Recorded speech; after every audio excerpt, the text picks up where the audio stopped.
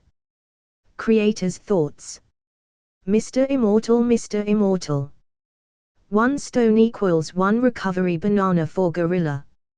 Note, time for all gorilla simps to unite and get gorilla back to good health. I became the Pope, now what? New book.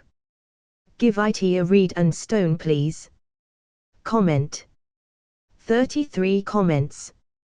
Vote. Chapter 56. Slug Club. Slytherin introduced everyone there one by one. There were kids from all houses, but most were from Slytherin. It was understandable as most Slytherin were from well-established families. After that, dinner started. Magnus now understands one thing, that this old man was not interested in anything but increasing his contacts. The way he operated was simple. By now he had organized so many slug clubs that he had his students all around the world, some rich, some powerful and some in important places. With each increasing year, he would have more influence. He would then use the same influence to help the new slug club members in achieving greatness, so they might return the favor later on. He had created a cycle of favors. And he got the most in the end. He'd get the best seats in Quidditch matches as he had students in various teams, he had students working in ministry, he had students who owned businesses and sent him free stuff. Magnus talked with Lily, who had been blushing whenever near him. He somewhat understands this reaction of hers. She seemed to have a crush on him. But, he didn't like her or even saw her in that way. Mr. Pendragon, Black told me to give this to you. She gave him a piece of paper. Magnus read it and confirmed it to be the address of Ted Tonks. Thanks, also, you can call me Magnus. Hearing Mr. Pendragon, again and again, is not very comforting. He said. Meanwhile, Ragnar and Severus were talking to Slytherin about selling potions. Did you two make new potions? Slytherin asked in amazement. Ragnar nodded while Snape shook his head. Ragnar revealed his potion first. This is a potion to increase the pain tolerance of a person. Slytherin took the vial and checked it. There have been potions developed for hospitals that make body parts go numb. But never increase body tolerance. It can be helpful in some duels too. I need to do some testing on this first. If it is safe, then I will suggest you to someone in the ministry. They will handle the licensing and patenting of this. Next, Snape revealed his creation. I mainly created a better recipe for an existing potion. I think it can be patented and sold in the market. Wonderful, you two have achieved what most wizards don't in their entire lives. I will surely help you too. Now, let's eat. We will have a debate later. Slughorn was already on cloud 9. The food was the same as in the Grand Hall, with the exception of the ice cream. After the dinner, Slughorn proposed a debate. You can all share a topic and we will talk about it. All gave some boring suggestions, but Magnus had the most interesting one. I have had one question since I came to this school. I noticed how much food the students eat here. Even I myself eat a lot more than I normally do. Yet, I do not see a single fat student here. Sure, we may have a few chubby ones, but none that can be called fat. So, my topic is simple: why are there no fat kids in Hogwarts? His question was weird, yet thought-provoking. Ragnar nodded to his question. Now that you say it, yes, there is no fat kid in school. Even Hagrid can be considered just huge, but not fat. Slughorn too fell into thoughts. Yes, you are right. I have come across fat wizards in my lifetime fewer times than I can remember. So, what is the reason? Why are there so few fat people in the wizarding community than muggles? Magnus asked. Lucius was also a member of the club, but he had been staying silent for a time now. He spoke now. It is simple, wizards have a purer body system than muggles. No, not everything is related to blood purity, Mr. Malfoy. And what did I just hear? Did you just consider all wizards as better people? The Muggle-borns too? Magnus asked in a mocking tone. This shut Lucius up, as he did not have his gang here to say yes behind all his words. Snape made an argument then. Is it because of wizards' magic nullifying their body fat? Maybe we have different anatomy. Emma guessed. Or we might have magic responsible for it, Lily added. Magnus nodded at her. Lily is right, magic is directly responsible. Now, what I am going to share with you is a theory at the moment, because I had no authority or experience to cut open a wizard to do the tests. Since I had this question in mind, I decided to try it. On normal days, I would eat a lot, and still not gain weight.